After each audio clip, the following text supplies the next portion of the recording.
शैतान का तरीकाए वारदात। एक बुजुर्ग ने शैतान से कहा कि मियाँ तुम बड़े फसाद करवाते हो। शैतान ने कहा मुझे मुफ्त में बदनाम करा देते हो, खुद घर के घर बर्बाद कर देते हो, मैं तो कुछ नहीं करता।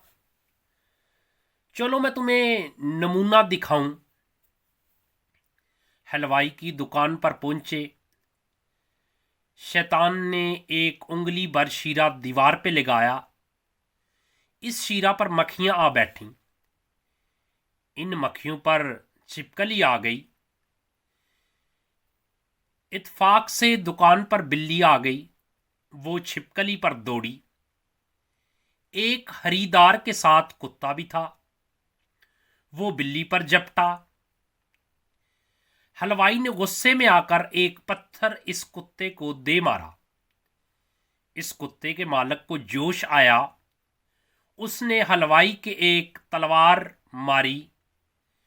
बाजार वालों ने जमा होकर उसे कत्ल कर दिया। फौज को खबर हो गई। उसने बाजार वालों का कत्लेआम शुरू कर दिया।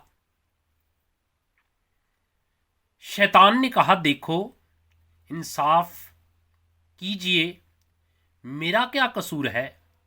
मैंने तो एक उंगली भर शीरा दीवार पे लगाया था, और शीरा लगाना कोई जुर्म नहीं,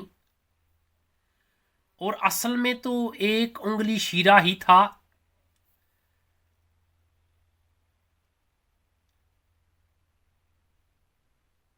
जिसका तूल यहां तक खींचा।